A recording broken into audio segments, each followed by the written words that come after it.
Jai Swaminarayan students, hope you are all doing good. And today's thought for the day is haste makes waste. That means when you want to complete some work, when you want to do something today or tomorrow, whenever you want to do a work, you should not do, let me complete this work fast and I will end up. Not like that. We have to take enough time to complete the work. Then the work is beautiful. In haste means by doing fast we can spoil the work. Understand students? With this thought, let's start our class today. In last class student, we had learnt about the different process involved in converting the wool into processing of wool. That various processes, 5-6 processes we had learned. And in today's class we are going to learn about the life history of silk moth. How the silk moth, from the silkworm we are getting the silk. So here you can see the image where the silk moth is that is female silk moth that produces the egg on mulberry leaves. They eat mulberry leaves. Okay. From the eggs the silk worm is produced, that is caterpillar worm type silkworm is produced.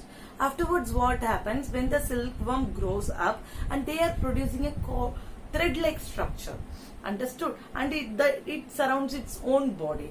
That process, that stage we are calling it as cocoon stage.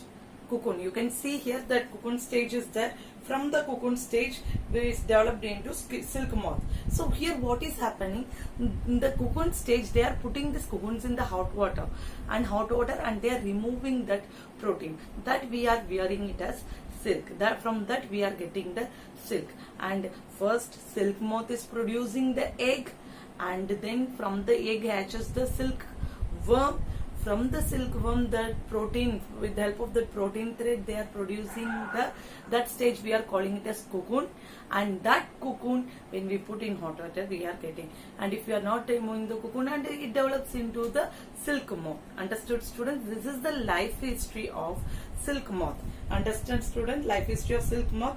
And next is that what they are feeding? They are feeding mulberry leaves. Understood? And there are different types of silks are there, that is Mogra, Kanchipuram, Banaras silk is there. Kanchipuram and Banaras silk are very famous silk. Okay, this Tazar silk, Eri silk and are famous silks which is worldwide famous. Understood, students? And next thing is that the rearing of silk. That means to take care of the silkworm and to get silk from the silkworm. This whole process that we are calling it as sericulture, and it is the process used for commercial purpose. Wherever the word commercial comes, it means for the business purpose. Understood, students? And one more term you have to learn, that is reeling of silk. What is reeling of silk? I said that from the cocoon stage it is put in hot water and this protein layer is removed, that is this thread type is removed. That removal of the thread type from the cocoon, this process, only that step we are calling it as reeling of silk. Understand, students? Here comes the end of this chapter. So first of all, what we had learned about the different animal that gives wool.